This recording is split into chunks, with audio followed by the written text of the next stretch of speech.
Hello friends, तो आज हम देखते हैं चैप्टर 24 कारागार में परिरुद्ध और निरुद्ध व्यक्तियों के लिए हाजिरी। चैप्टर एग्ज़ाम पैटर्न से इम्पोर्टेंट नहीं है, बट अब अगर हम इसमें देखते हैं तो निरुद्ध और परिरुद्ध क्या है। निरुद्ध व्यक्ति वो जिसे शंका के घेरे में जो शंका के घेरे में है और जिसे जेल में कुछ दिनों के लिए डिटेन किया गया है, कुछ टाइम के लिए डिटेन किया गया है, अभी उस पर कोई आरोप नहीं लगे हैं। परिरुद्ध वो है जिस पर कि आरोप की विरचना हो चुकी है, आरोप लग चुके हैं और उस पर कार्यवाही चल रही है। तो निरुद्ध के अंतर्गत निवारक निरोध के लिए उपबंध करने वाली किसी विधि के अधीन निरुद्ध भी शामिल है।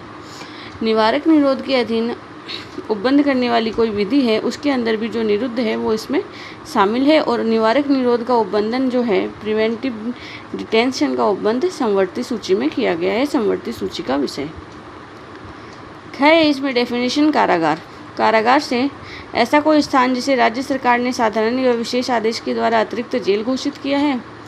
और कारागार के अंतर्गत कोई सुधारालय, बोस्टल संस्था या इसी प्रकार की कोई अन्य संस्था भी अभिप्रेत आती है। तो ये जो परिभाषाएं, ये परिभाषाएं कई बार शॉर्ट क्वेश्चन में पूछ ली जाती है। आगे है धारा 302, बंदियों को हाजिर करने की अपेक्षा करने की शक्ति। तो जेल में जो बंद कैदी हैं उन्हें जांच या विचारण के लिए जब न्यायालय के समक्ष लाया जाता है तो उसके लिए प्रोडक्शन वारंट जारी किया जाता है। ठीक है, और ये जो प्रोडक्शन वारंट है यह भारत के किसी भी न्यायालय में जारी हो सकता है। उन्हें लाने के लिए जो आदेशिका जारी की जाती है, जो वारंट जारी किया जाता है, उसे प्रोडक्शन वारंट कहा जाता है। तो ये 302 है जो है, ये प्रोडक्शन वारंट को बताती है। जब कभी संहिता के अधीन जांच, विचारण या अन्य कार्रवाई के दौरान किसी दंड न्यायालय को ऐसा लगता है कि कारागार में कोई व्यक्ति परिरुद्ध या निरुद्ध है, ऐसे व्यक्ति को किसी आरोप का उत्तर देने के लिए या उसके विरुद्ध कोई कार्रवाई करने के प्रयोजन से न्यायालय के समक्ष लाया जाना चाहिए। किन कारणों से? या तो उसे किसी आरोप का उत्तर देना है या उसके विरुद्ध कोई कार्रवाई है, उसके लिए उसे न्यायालय में लाया जाना आवश्यक है।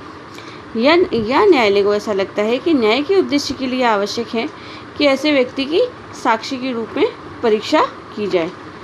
तो वह क्या करेगा? कारागार के भार साधक अधिकारी से ये अपेक्षा करने वाला आदेश देगा कि ऐसे व्यक्ति को आरोप का उत्तर देने के लिए, कार्रवाई के प्रयोजन के लिए या फिर साक्ष्य देने के लिए न्यायालय के समक्ष पेश करें। और इस हेतु न्यायालय जिस वारंट को जारी करता है उसे कहते हैं प्रोडक्शन वारंट।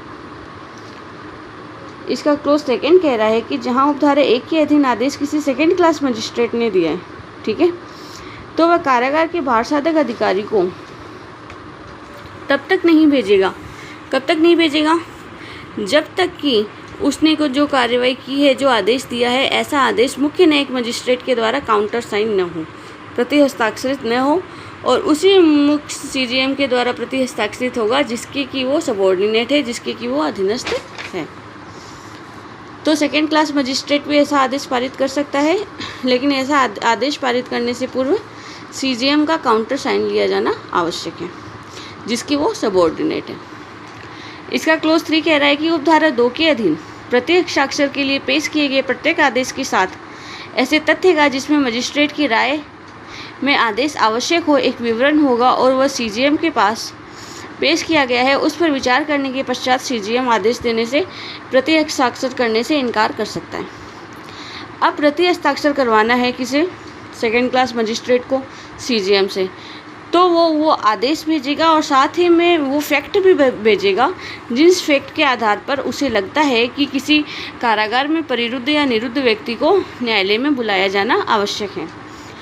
अब जो सीजीएम है वो उस पर देखेगा, विचार करेगा, और विचार करने के पश्चात अगर सीजीएम को लगता है कि ये कोई इतना इम्पोर्टेंट मैटर नहीं है तो वो आदेश देने से इनकार कर सकता है, काउंटर साइन से इनकार कर सकता है।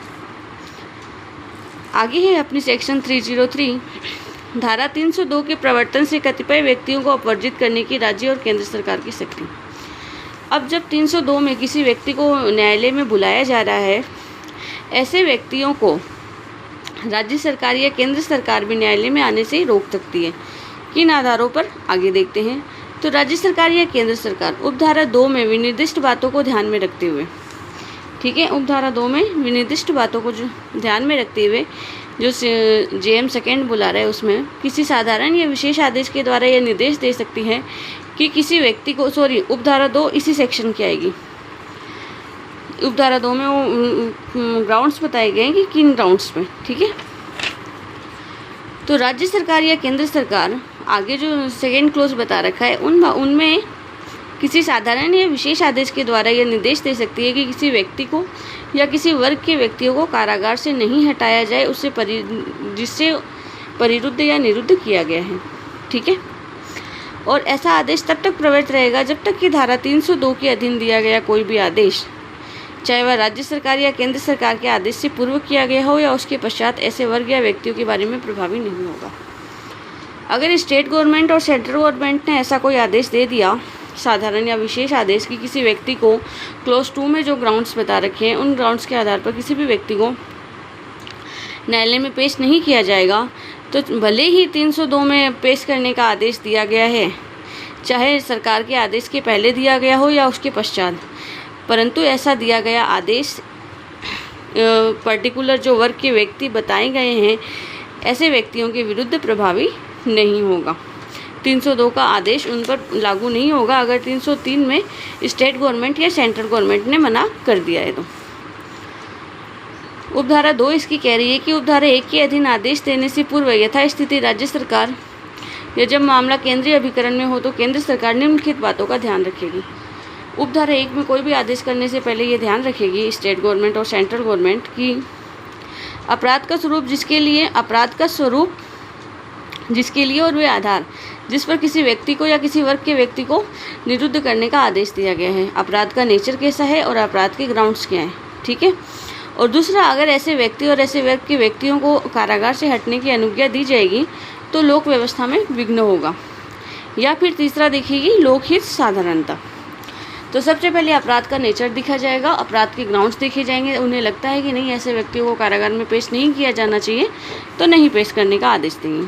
साथ ही अगर लगता है कि ऐसे व्यक्तियों को पेश करने से लोक शांति में लोक व्यवस्था में विघ्न होगा तो पेश करने से इनकार कर सकती है। और अगर लगता है लोकहित में ऐसे व्यक्तियों को प्रोडक्शन वारंट जारी नहीं किया जाना चाहिए, न्यायालय में पेश नहीं किया जाना चाहिए, तो स्टेट गवर्नमेंट और सेंट्रल गवर्नमेंट मना कर सकती है। सेक्शन 304 कारागार के भारसाधक अधिकारी का कतिपय आकस्मिकताओं में आदेश को क्रियान्वित करने से इनकार करना,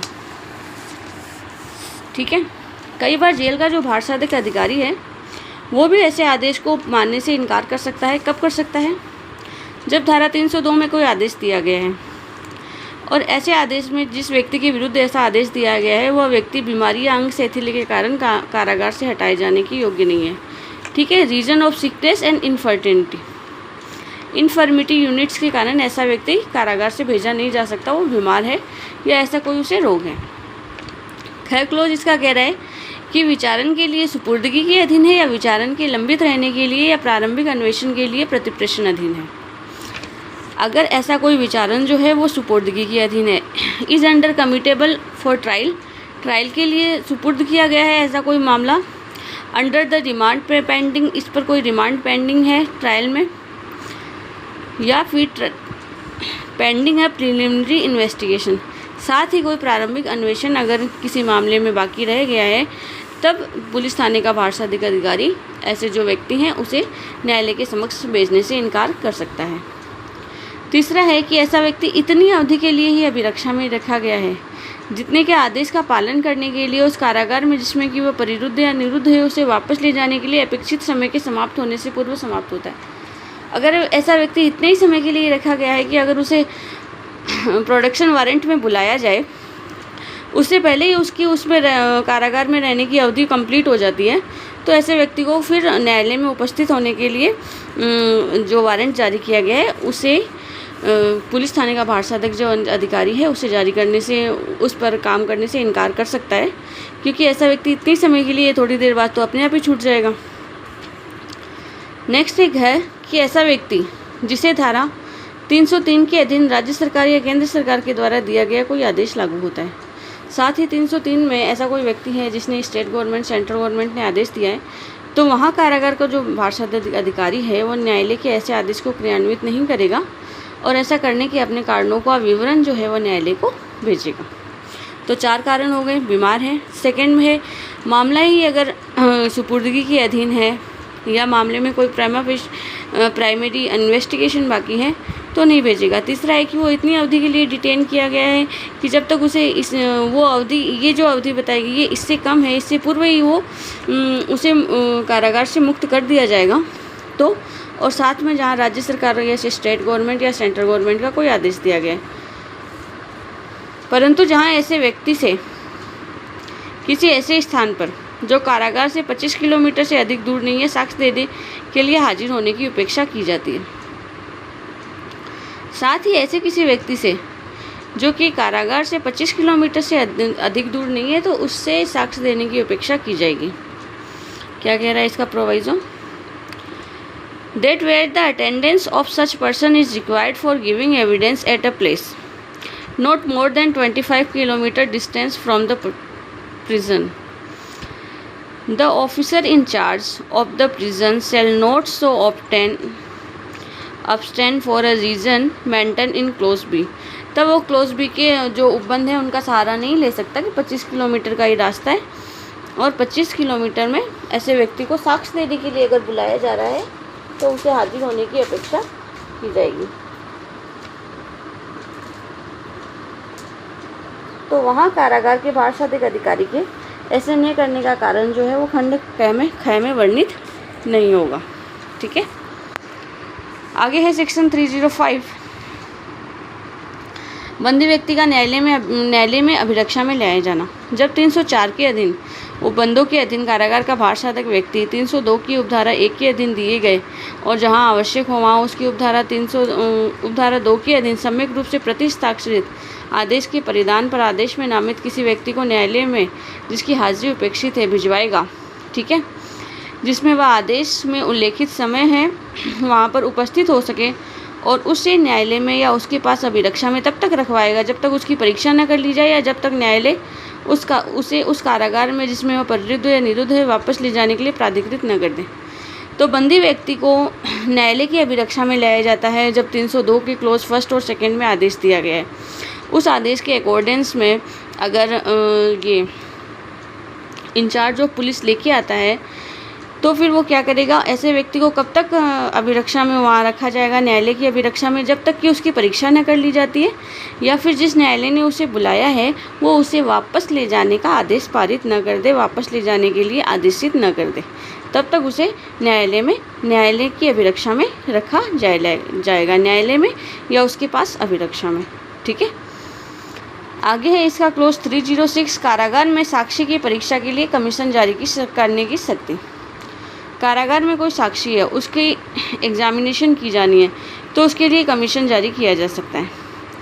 कारागार में परिरुद्ध किसी और व्यक्ति की परीक्षा के लिए धारा 319 के अधीन कमीशन जारी करने की न्यायालय की शक्ति पर इस अध्याय के उपबंधों का कोई प्रतिकूल प्रभाव नहीं पड़ेगा। न्यायालय अगर किसी व्यक्ति को कमीशन पर बुलाना चाहता है तो न्यायालय ऐसे व्यक्ति को कमीशन पर बुला सकता है। और अध्याय 25 के भाग है कि उपबंध कारागार में ऐसे व्यक्ति की कमीशन की परीक्षा के संबंध में वैसे ही लागू होते हैं जैसे किसी अन्य व्यक्ति की कमीशन की परीक्षा के संबंध में लागू होते हैं। तो हेडिंग बेस्ड क्वेश्चन बनता है कि कारागार में परिरुद्ध व्यक्तियों की क्या कमीशन पर परीक्षा की जा सकती है? हाँ, की जा सकती है, सेक्शन 306 में।